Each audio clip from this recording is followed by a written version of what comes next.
प्रिय विद्यार्थियों, कक्षा 8 हिंदी विषय में आपका स्वागत है।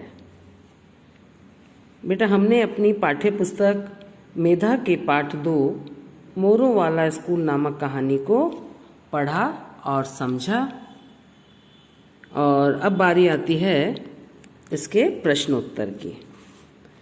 तो पहले तो मौखिक प्रश्न है, तो इनको आपको खुद अपने मन से लिखना है ना। अब भले रफ कॉपी में लिखें, कोई दिक्कत नहीं है। तो क प्रश्न है, तानिया किसके साथ स्कूल पहुंची? अपनी मम्मी के साथ, है ना। तानिया अपनी मम्मी के साथ स्कूल पहुंची। आरती मैडम कौन है? आरती मैडम स्कूल की शिक्षिका हैं, स्कूल में पढ़ाने वाली शिक्षिका हैं। स्कूल के चपरासी का नाम क्या है? स्कूल के चपरासी का नाम राधे लाल है। स्कूल के प्रधानाचार्य का नाम क्या है? स्कूल के प्रधानाचार्य का नाम आनंद सर है। मिट्टी का टीला कहाँ बनवा दिया गया था? मिट्टी का टीला स्कूल में ही खेल के मैदान में एक तरफ एक और बनवा दिया गया था। मोर को गुलेल किसने मारी थी?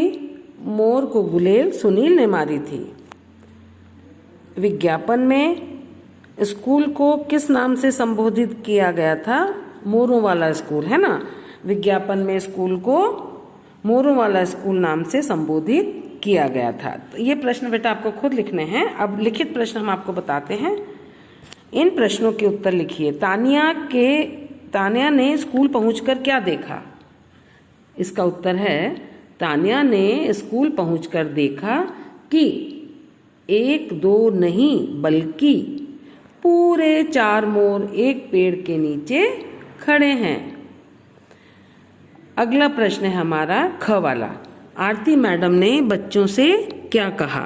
उत्तर है इसका, आरती मैडम ने बच्चों से कहा, अब चलो अपनी अपनी कक्षा में। इतनी भीड़ देखकर मोर कहीं भाग न जाएं। ग प्रश्न है बेटा, स्कूल का माहौल किस निराली घटना के बाद बदल गया? इसका उत्तर है, मोर जो उस दिन आए थे रोज आने लगे। ऐसा सिलसिला लगभग 15-20 दिनों तक चलता रहा था। यह इतनी निराली घटना थी कि इसे देखते ही देखते पूरे स्कूल का माहौल बदल गया। बच्चे इतने उत्साहित थे मानो उन्हें दुनिया का सबसे बड़ा खजाना मिल गया हो। इस निराली घटना के बाद स्कूल का माहौल बदल गया, है ना। ये उत्तर हो गया हमारा ग का।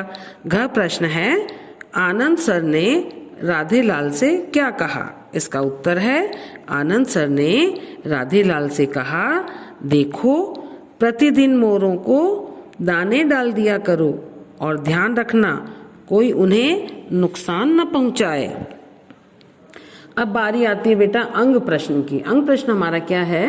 मोर स्कूल में आकर कहाँ बैठा करते थे? इसका उत्तर है, आनंद सर ने मोरों के लिए खेल के मैदान में एक और मिट्टी का एक टीला बनवा दिया था। वहाँ हरी भरी घास और खूब सारे पौधे भी लगवा दिए। मोर वहाँ आकर के बैठा करते थे। अब अगला प्रश्न है बेटा हमारा च वाला। च प्रश्न है, स्कूल में कौन सी अनहोनी घटना घटी थी और किसकी शरारत के कारण? इसका उत्तर है, स्कूल में एक शरारती बच्चे ने एक मोर को गुलेल मारी।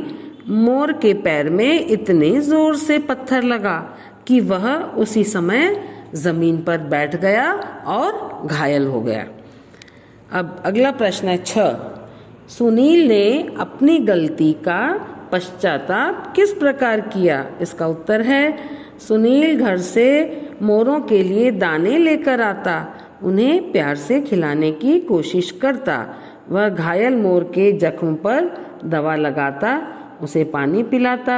अपनी गलती का पश्चाताप उसने इस प्रकार किया, है ना। अब लास्ट हमारा प्रश्न है, आखिरी प्रश्न है ज वाला। बारिश के मौसम में स्कूल में किस प्रकार खुशियां मनाई गई थीं? इसका उत्तर है, बारिश के मौसम में स्कूल में मोर सप्ताह मनाया गया।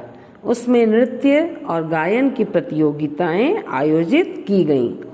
शहर के अन्य स्कूलों के बच्चों ने भी इसमें भाग लिया था। मोरों को देखकर हर किसी का मन नाच रहा था। इस प्रकार खुशियां मनाई गई। ये बेटा हमारे प्रश्न उत्तर हो गए हैं और इसके अलावा आपको 2 या 3 प्रश्न अपने मन से बनाने हैं, अतिरिक्त प्रश्न और उनके उत्तर अपनी कॉपी में लिखने हैं। ठीक है, अब बारी आती है प्रश्न 3 की। बताइए कि ये वाक्य किसने किससे कहे और कब कहे। क वाला है, अच्छा अब चलो अपनी अपनी कक्षा में। इतनी भीड़ देखकर मोर कहीं भाग न जाएं। ये वाक्य जो है आरती मैडम ने अपने बच्चों से, विद्यार्थियों से कही कि अपनी कक्षा में जाएं और उन्हें यह डर था कि मोर कहीं वापस इतनी भीड़ को देख करके भाग न जाएं, है ना। इस वजह से उन्होंने, क्योंकि वहां पर भीड़ हो रही थी इसलिए उन्होंने कही। ख वाला है, मोर को बहुत चोट आई है, उसे अभी ठीक होने में हफ्ता भर लगेगा। इस बीच उसकी देखभाल का जिम्मा तुम्हारा होगा, है ना। ये वाक्य किसने कहा था? प्रधानाचार्य जी आनंद सर ने, है ना। किससे कहा था? सुनील से। क्या कहा था कि एक हफ्ता भर इसको, एक सप्ताह इसको अभी ठीक होने में लगेगा। जब मोर जख्मी हो गया तब उन्होंने दूसरे दिन प्रार्थना सभा में सुनील को समझाया और उससे कहा, है ना। और जिम्मेदारी भी इसको देखने की तुम्हारी होगी। तो ये चीज़ हमारी हो गई है बेटा। अब ये चीज़ आपको खुद ही करनी है, अपने मन से करनी है ना, और कॉपी में लिखनी है। उसके बाद है जीने की राह। वे स्कूल के प्रधानाचार्य थे। जब बच्चे इतने प्रसन्न थे तो वे भला कैसे प्रसन्न न होते। इस वाक्य से प्रधानाचार्य जी के व्यक्तित्व के बारे में क्या पता चलता है। तो ये चीज़ आपको खुद मत सोचनी है और मन से लिखनी है ना बेटा। आंख बंद करना, उनके बारे में सारी चीज़ें आपके मन में आ जाएंगी और आपको कॉपी में लिखनी है। ठीक है, अगला है, सुनील को अपनी करनी का पछतावा हो रहा था। कभी किसी का दिल दुखाने के बाद क्या आपको पछतावा होता है? तब आप क्या करते हैं? तो ये आपके मन के भाव हैं और आपको अपनी कॉपी में लिखने हैं अपने शब्दों में। ठीक है बेटा, ये चीज़ हमारी पूरी हो गई है। ये पाठ हमारे प्रश्नोत्तर तक कंप्लीट हो गया है, पूरा हो गया है। अब आपको क्या करना है, इन प्रश्नोत्तर को कॉपी में अच्छे से लिखना है।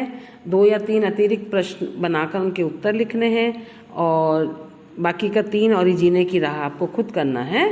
और ये पाठ हमारा यहीं समाप्त होता है। आज की कक्षा हमारी पूर्ण हुई। कल हम भाषा की दुनिया करेंगे, है ना। और इन प्रश्नोत्तर को आपको याद भी करना है बेटा। धन्यवाद।